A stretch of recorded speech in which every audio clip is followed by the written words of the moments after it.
After watching this video, you will no longer have any excuse to complain that your outfits are boring. Because in this video, I will show you 10 specific items or techniques you can incorporate into your outfits to make you look like a fashion icon. Because it's not that you're too poor or you don't have enough clothes. You might just be lacking a little creativity or confidence, or you might be playing it a little safe with your outfits. But the 10 following tips will give you some inspiration and hopefully the confidence to think outside the box when it comes to your outfits and to channel fashion icon, fashionista energy. Tip number 1. Don't focus on looking beautiful. Okay, I know what you're thinking. You want it to look better, not worse.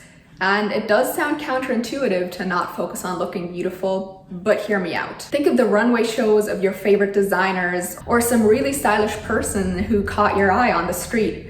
Why did they catch your eye? Probably not because they were so beautiful, but maybe because their outfit was interesting and they wore it with confidence. We are sold beautiful every day and everywhere. In every ad, in every magazine cover, on social media, on TV, and to be quite honest with you, it bores me. What really catches my eye and keeps me engaged is creativity, boldness, wearing something unique with confidence, thinking outside the box. What I'm trying to say is don't be afraid to experiment with pieces that don't fall in the traditional definition of beautiful. Look at the blouse that I'm wearing today. I'd say this blouse is a pretty good example for something that's ugly, but in a stylish way. This blouse looks a bit like your grandmother's curtains, and it's not exactly something you'd wear to emphasize your beauty, but it is intriguing. Perhaps even because it's kind of ugly. And pieces like these combined with the right pieces can look incredibly chic and unique. Tip number 2.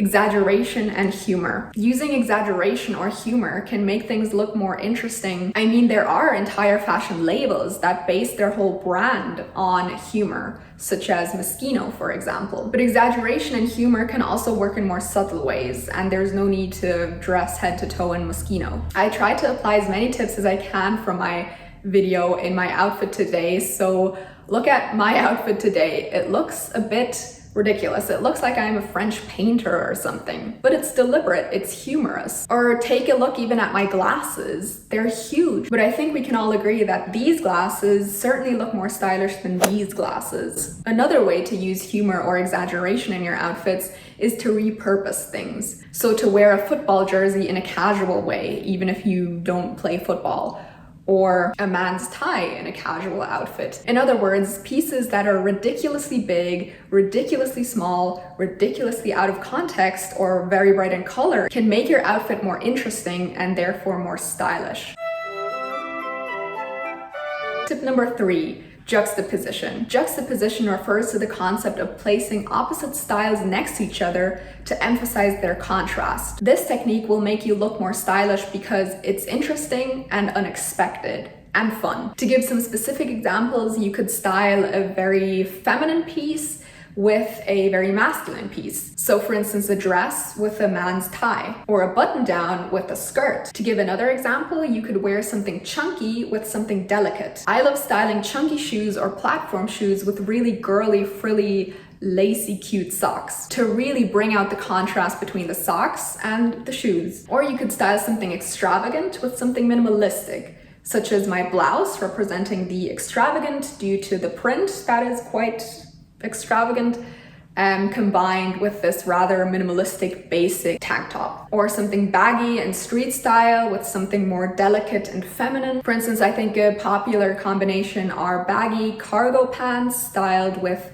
a feminine delicate corset. Or you could combine fancy with casual, also a very popular technique, for instance, simply by wearing a dress styled down with simple trainers or sneakers, or layering a casual t-shirt underneath a fancier dress. Combining contrasting styles also applies to fabrics. So you could combine lace and leather, or something stiff and flowy. Again, my blouse is rather flowy and my tank top is a little more stiff. You could also combine contrasting and opposite colors And this brings me to my next tip. Tip number 4, to combine contrasting colors, especially blue and orange, or blue and a very warm brown. Combining opposite colors does not just have to mean combining black and white, but if you take the color wheel and combine the colors that sit opposite of each other, those color combinations are called complementary colors. So for instance, green and red, blue and orange, or purple and yellow. These color combinations are called complementary colors, and complementary color combinations work because they stimulate different parts of the eye, which makes these combinations particularly pleasing to look at. Styling opposing colors will make your outfit look more bold and yet put together. However, my personal view is that green and red should be avoided. Personally, it does remind me of Christmas too much, unless you're working with very, very muted colors. So for instance, a muted dark burgundy combined with a muted olive or fur. And I'm a big fan of the other complementary color combination, especially blue and orange. Or how I would wear it is blue and cognac brown. If you'd like to see how I implement these tips, you should watch my last video, What I Wore in Paris. So one of my personal favorite combinations is combining a blue jeans and a blue top with a cognac colored leather belt and cognac shoes, and maybe even an orange detail in the hair area. Also, speaking of, color sandwiches can also really work. So in the example just mentioned, you would sandwich the blue top and the blue jeans between the cognac colored top and bottom. But obviously you can do that with any color. So matching your shoes with your belt and your hat, or your shoes and your hat, or your shoes and your belt and your bag. It's a new day with a new background, but we shall proceed with category number 5, funky hair and glasses. This will save even the most basic of outfits. And don't get me wrong, I love a basic outfit.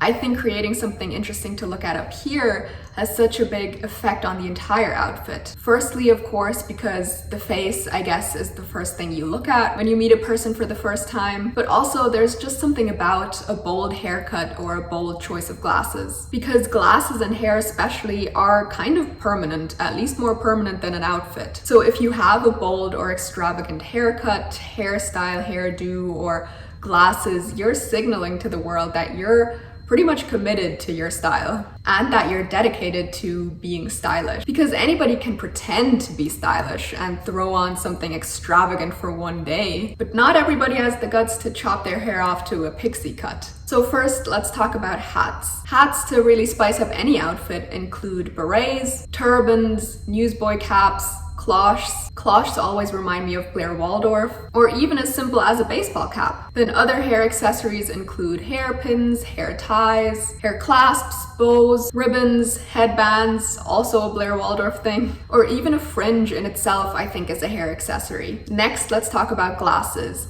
Of course, there's so much you can do with glasses. And even if you don't need prescription glasses, just having the frames with clear lenses can be an amazing accessory. So of course you can play around with styles, normal glasses, sunglasses, different shapes, round, oval, square, rectangular, or with size, big glasses, small glasses, with a frame, without a frame, cat-eye frame, aviator frame, metal frame, plastic frame, or you could even go for colored lenses or get accessories for your glasses, like these neck bands that you attach here. And lastly, hair. Of course, I don't have to tell you that there are endless options with hair, truly. And you don't have to stick to medium to long hair all your life.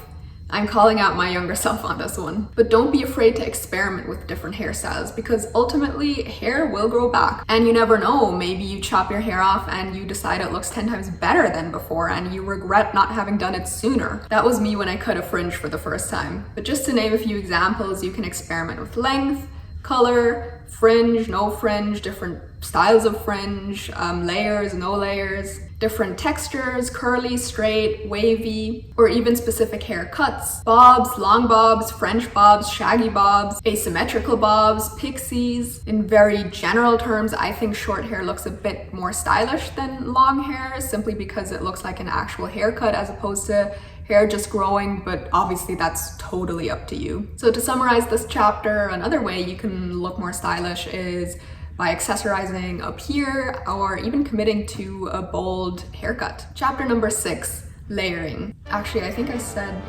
tip instead of chapter.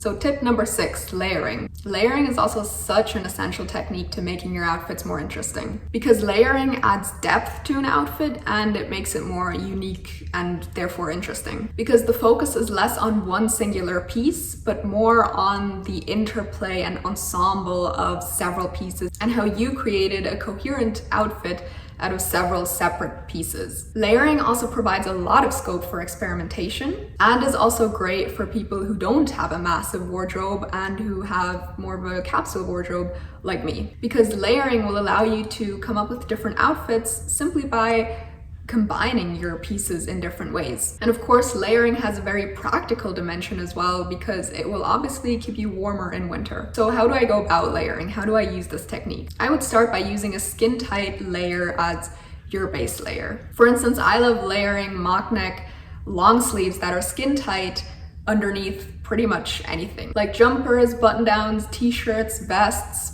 waistcoats, cardigans, dresses, v-necks, anything. Alternatively, you could wear a button down underneath pretty much anything as well, but be careful with layering button downs underneath something because they're usually not skin tight. So I would layer something that's looser, significantly looser than the button down over it, because otherwise it can look a bit wrinkly. Unless you deliberately want to layer something skin tight over something that's looser, as exemplified by my outfit from the first half of the video. So the effect of layering a skin tight piece over something that is looser is that the skin tight piece will cinch the silhouette. And this can work wonders for certain body types who can't really pull off something very wide and flowy. And of course, it's a bonus that it looks really cool and unique. Another essential piece when it comes to layering are vests. Again, you can pretty much wear it over anything, a t-shirt, a blouse, and I absolutely love vests. I really need to get more of them because they work quite well for the gamine body type, because they kind of create that boxy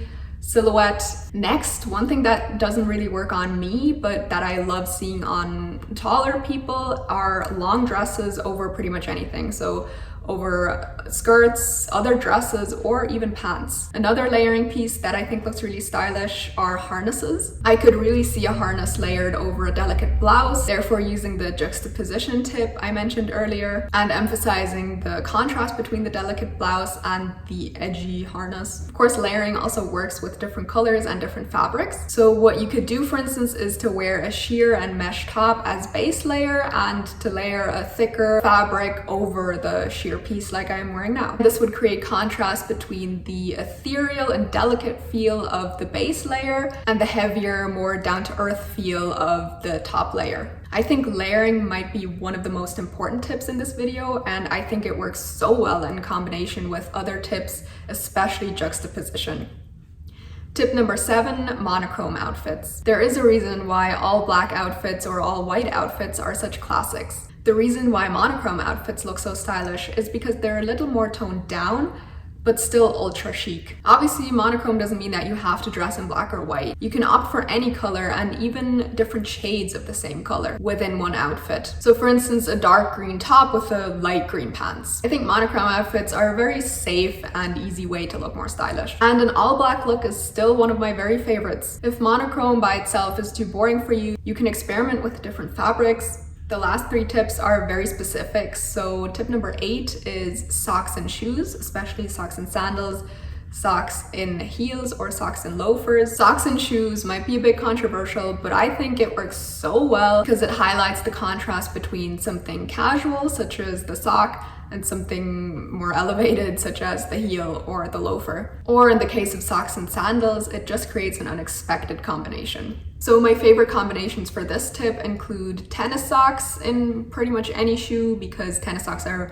very sporty, very relaxed, and I think they look amazing in, like I said, more elevated shoes such as loafers or heels. And a combination I also really love are ruffly socks in also any shoe basically, because that highlights the contrast between the girliness and the delicateness of the ruffly socks and perhaps the chunkiness of the shoe, because I usually wear chunkier shoes. Next, you could also experiment with different colored socks. I think really bright colored socks can also kind of elevate the entire outfit. Or you could experiment with different textures. I usually like ribbed socks, or lacy socks are also pretty cool. Or also transparent kind of mesh material socks can look really cool. Oh, and what I also really love are white socks that have a tiny, cute embroidered detail on the ankles. So in my view, it's definitely worth putting some thought into your sock choices. Tip number 9, no eye makeup and no mascara. I think no eye makeup and no mascara looks incredibly chic, especially with a bolder lip, because it kind of reminds me of an effortless, chic Parisian woman. And I think the reason why this works and why this gives off stylish fashion energy is because it's unexpected. Because I'd say probably the most used makeup item is mascara. So deliberately not using mascara and instead using something that you wouldn't necessarily wear on a daily basis, such as a red lipstick, makes the outfit more interesting. And tip number 10, these are 2 specific items that I think you should own if you want to channel fashionista energy. And these 2 items are silk scarves, or a twilly scarf, and Mary Janes. I've grown really fond of both items recently because they're so classic, but also a bit out of the ordinary. There are so many different styles of Mary Janes. You could go for heeled Mary Janes, no heels, pointy, round, square. You could style them more edgy or more girly, with socks, without socks. Similar things can be said about silk scarves. There are so many different ways to style them. You could wear them as a headband, as a scarf, as a necktie, as a belt, as a top, as a wristband, or on your bag, or as bandana, or as a cape grandma sort of thing for your head. Think of Suki from Gilmore Girls. So yeah, I think Mary Janes and silk scarves are such versatile pieces. You can style them in many different ways and styles and achieve different effects, but they're still just a little out of the ordinary. To conclude and summarize the entire video, as I was speaking, I noticed I used the words unexpected, creative, and intriguing a lot. And I truly think that those 3 adjectives pretty much summarize what it means, to me at least, to be stylish, to have style. So the purpose of this video was to give you some inspiration, some impulse for thought, and also the confidence to just experiment with your looks, experiment with your outfits, and to be creative and to have fun with fashion, because fashion is art. I hope that you learned something new today, and if you like this kind of content, then please feel free to subscribe to my channel, and thank you very much for watching.